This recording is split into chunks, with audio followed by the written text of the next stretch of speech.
आपके साथ हूं मैं आरजू दुबे और आप देख रहे हैं श्रेष्ठ यूपी। यूपी बीजेपी की लड़ाई अब जग जाहिर हो चुकी है। केशव प्रसाद मौर्य के बाद राज्य के दूसरे डिप्टी सीएम ब्रजेश पाठक ने भी सीएम योगी आदित्यनाथ के खिलाफ मोर्चा खोल दिया है। लेकिन क्या आपको पता है कि योगी आदित्यनाथ से डिप्टी सीएम ब्रजेश पाठक की सियासी अदावत कोई नई नहीं है। इसके तार 2 दशक से जुड़े हैं। जी हाँ, सही सुना आपने। योगी आदित्यनाथ और ब्रजेश पाठक की सियासी दुश्मनी काफी पुरानी है, जिसे जानकर आप भी हैरान हो सकते हैं। देखिए इस रिपोर्ट में।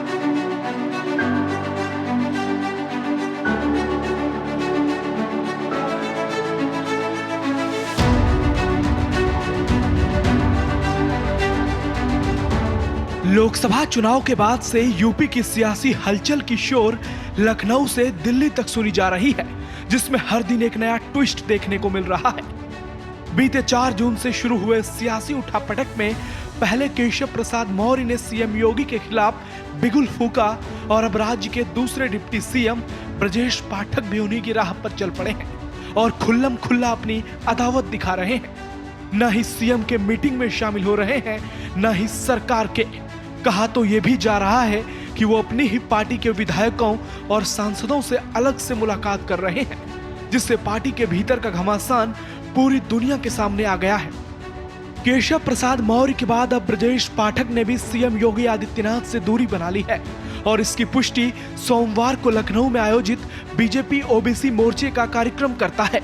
यहाँ एक ओर सीएम योगी मंच पर पहुंचते हैं तो दूसरी ओर दोनों डिप्टी सीएम एक साथ जय वीरू की तरह मंच से उतरकर कार्यक्रम से बाहर चले जाते हैं। आप सोच रहे होंगे कि ब्रजेश पाठक भी सीएम योगी के सियासी विरोधी कहे जाने वाले गुट में पूरी तरह शामिल हो चुके हैं, लेकिन ये कोई पहला मौका नहीं है जब योगी और ब्रजेश सियासी तौर पर आमने सामने हैं। इन दोनों की सियासी अदावत बहुत पुरानी है। कहा जाता है कि ब्रजेश पाठक की सियासत साल 1989 में शुरू हुई थी, जब वो लखनऊ यूनिवर्सिटी में छात्र संघ के उपाध्यक्ष बने थे और इसके अगले साल यानी साल 1990 में वो लखनऊ यूनिवर्सिटी में छात्र संघ के अध्यक्ष बन गए थे। उस दौर में पूर्वी उत्तर प्रदेश के गोरखपुर जनपद में ब्राह्मणों और ठाकुरों के बीच की दुश्मनी जग जाहिर थी और गोरखपुर को पूर्व मंत्री और बाहुबली हरिशंकर तिवारी का गढ़ माना जाता था। तब गोरखपुर के गोरक्षनाथ मठ की तूती पूरे इलाके में बोलती थी, क्योंकि गोरक्षनाथ मठ सियासी और आर्थिक रूप से बेहद पावरफुल हुआ करता था। इस मठ के मठाधीश सीएम योगी आदित्यनाथ के गुरु और सांसद महंत अवैधनाथ हुआ करते थे। एक मीडिया रिपोर्ट के मुताबिक साल 1998 में 26 साल की उम्र में जब पहली बार योगी आदित्यनाथ गोरखपुर से चुनाव लड़ रहे थे तो उनके खिलाफ बाहुबली हरिशंकर तिवारी के समर्थित उम्मीदवार चुनाव लड़ रहे थे, जिसे योगी आदित्यनाथ ने चुनाव हरा दिया था। उस दौरान हरिशंकर तिवारी और योगी आदित्यनाथ एक दूसरे के कट्टर प्रतिद्वंदी माने जाते थे और तब ब्रजेश पाठक हरिशंकर तिवारी के बेटे विनय शंकर तिवारी के बेहद करीबी माने जाते थे। यानी सियासी तौर पर तभी से योगी आदित्यनाथ और ब्रजेश पाठक एक दूसरे के खिलाफ थे और वो भी धुर विरोधी बनकर। कहा जाता है कि हरिशंकर तिवारी ने एक बार गोरक्षनाथ मठ से चुनाव में समर्थन मांगा था। इसके लिए महंत अवैधनाथ भी तैयार हो गए थे, लेकिन योगी आदित्यनाथ ने उस समय अपने गुरु को यह कह दिया था कि हरिशंकर तिवारी को समर्थन करने का मतलब साफ है कि माफिया और अपराध का समर्थन। जिसके बाद महंत अवैधनाथ ने योगी सरकार की बातों को सही मानकर हरिशंकर तिवारी को समर्थन नहीं करने का ऐलान कर दिया था। सियासी गलियारों में कई सियासी दिग्गज इस बात की पुष्टि करते हैं कि जब ब्रजेश पाठक लखनऊ यूनिवर्सिटी के उपाध्यक्ष और अध्यक्ष बने थे तब हरिशंकर तिवारी के बेटे विनय शंकर तिवारी ने छात्र संघ चुनाव में डिप्टी सीएम ब्रजेश पाठक की काफी मदद की थी, जिसके बाद दोनों सियासत में एक दूसरे के करीबी दोस्त बन गए। विनय शंकर तिवारी भी कई बार विधायक रह चुके थे। दोनों की दोस्ती इतनी चर्चित थी कि दोनों ने एक साथ मायावती की बीएसपी का दामन थामा था। इसके बाद साल 2016 में ब्रजेश पाठक बीएसपी छोड़ बीजेपी में शामिल हो गए और विनय शंकर तिवारी साल 2021 में सपा से जुड़ गए।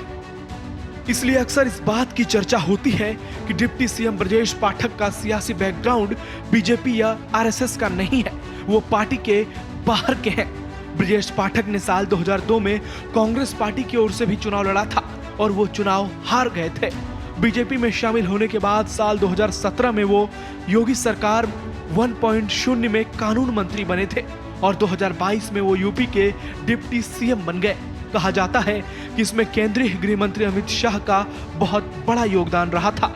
कई सियासी पंडित तो ये भी कहते हैं कि ब्रजेश पाठक हवा का रुख भांपना बखूबी जानते हैं और उन्हें पहले ही मालूम हो जाता है कि किस ओर उनके लिए संभावनाएं ज्यादा हैं। इसलिए वो केवल 6 सालों में ही यूपी के डिप्टी सीएम बन गए। कुल मिलाकर एक बात तो स्पष्ट है कि सियासी तौर पर योगी आदित्यनाथ और ब्रजेश पाठक साल 1998 से 2016 तक आमने सामने रहे, यानी दोनों के बीच जो सियासी अदावत की बात कही जाती है इसको खंडन करना बहुत मुश्किल नहीं है। और मौजूदा दौर में दोनों के रिश्ते कैसे हैं वो बीते कुछ दिनों की सियासत को देखकर अंदाजा लगाया जा सकता है।